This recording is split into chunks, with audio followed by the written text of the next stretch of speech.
안녕하세요. 라멜스의 인류 이야기입니다. 이번 영상의 첫 번째 로마 이야기는 로마의 탄생입니다. 우리가 익히 알듯이 고대 로마 제국은 2000년 전 세계에서 가장 강력한 제국이었습니다. 지금의 영국인 브리튼섬부터 북아프리카, 그리고 지금의 터키 지역인 소아시아 지역에 걸쳐 사는 거의 6천만 명에 가까운 사람들이 고대 로마 제국의 통치를 받았습니다. 그리고 그 영토의 크기는 지금의 미국과 맞먹는 수준이죠. 오래전부터 많은 역사학자들은 어떻게 로마같이 큰 제국이 탄생할 수 있을까에 대해서 정확한 답을 찾으려고 애써왔습니다. 무엇보다도 제국의 탄생을 이해하기 위해서는 가장 태초의 국가 탄생의 모습을 먼저 살펴볼 필요가 있습니다. 그래서 이탈리아 반도 중부의 티베르강 유역에서 로마 탄생의 서막을 알립니다.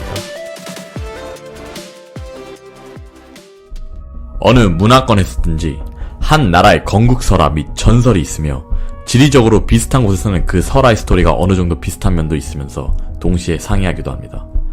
그리고 이러한 탄생 설화 및 전설 이야기는 우리 현대인들이 듣기에 허무맹랑한 스토리이기도 하지만 동시에 판타지적 요소도 가지고 있기에 어느 정도 재미를 준다는 것은 부인할 수 없는 사실일 겁니다. 로마의 건국 설화 역시 꽤나 흥미진진한데요. 먼저 우리 대부분이 가장 익숙하게 알고 있는 고대 로마 건국 설화 이야기로는 고대 로마는 로물루스와 레물루스라는 쌍둥이가 어미 늑대의 젖을 먹고 커서 로마를 세웠다 정도일 것입니다. 하지만 정확히는 고대 로마는 기원전 753년경 로물루스에 의해서 세워졌습니다. 그렇지만 조금 더 이 건국 설화의 내면을 깊게 살펴보자면 우리는 로물루스의 로마 건국에 앞서 기원전 1200년경 고대 그리스 세계 현재의 터키 지역인 소아시아의 도시 국가인 트로이의 멸망을 먼저 알 필요가 있습니다. 왜냐하면 바로 그 유명한 트로이 목마의 주무대인 고대 그리스 세계와 로마의 역사는 어느 정도 연관성을 가지고 있기 때문입니다. 물론 이것도 구전된 전승설화의 일부로서 후일에 로마 시인인 비르길이 쓴 고대 로마 탄생 대서사 시인 에네이드를 통해서 후대에 전해진 것이지만 분명 작가의 의도도 개입되었을 것이라는 것은 부인할 수 없는 사실일 것입니다.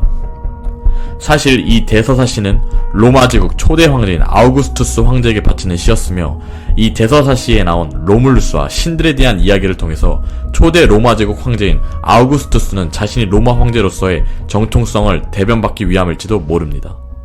어쨌든 로마 시인인 비르길이 쓴 고대 로마 탄생 대서사시 에네이드에서는 트로이의 멸망을 결국 로마가 탄생하는 데 있어서 필연적인 사건이었음을 시사하는 듯한 인상을 줍니다. 그리고 그 이야기는 다음과 같습니다.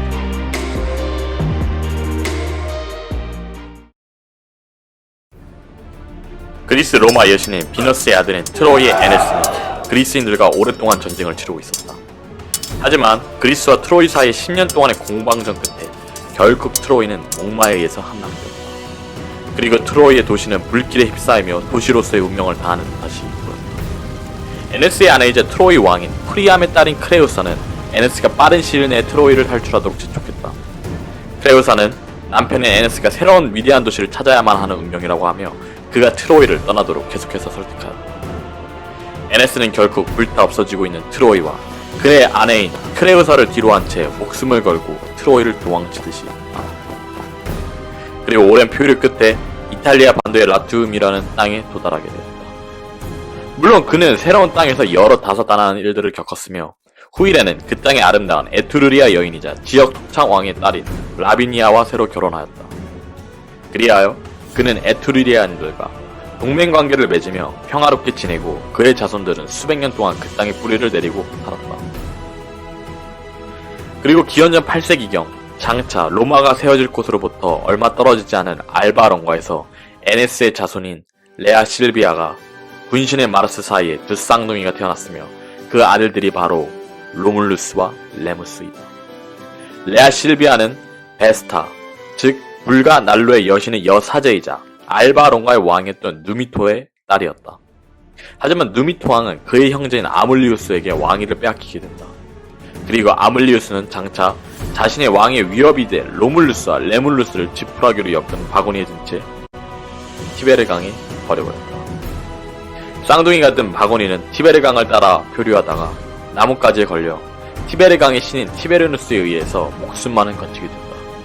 그리고 곧이어 쌍둥이들의 울음소리를 듣고 찾아온 어미 늑대에게 발견되어져 지금은 루페르칼이라는 불리우는 동굴에서 어미 늑대의 젖을 먹으며 보살핌을 받게 된다. 그러다가 이 쌍둥이들은 다시 포스툴러스라는 한 양치기에 의해서 발견되어 그의 양자가 되어 보살핌을 받으며 자랐다. 시간이 흘러 이 쌍둥이들도 청년이 되었고 누미토와 아물리우스 둘 사이의 왕위 정통성과 관련하여 두 개의 다른 파로 나누어진 지역민들의 분쟁에 휘말리게 되었다.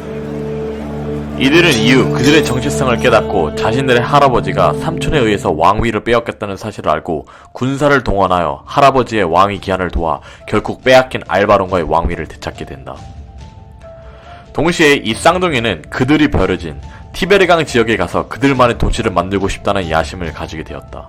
하지만 이들은 지금의 로마에 있는 7개 언덕을 두고 어디에 도시를 세울지를 두고 의견이 충돌하였다. 로물루스는 루페르칼 동굴 위에 팔란티노 언덕에 도시를 세우기를 원했으며 레무스는 아벤티노 언덕을 원했다. 하지만 그들의 의견은 좀처럼 좁혀지지 않자 그들은 신의 기시를 따르기로 결정하고 점쟁이를 찾아갔다.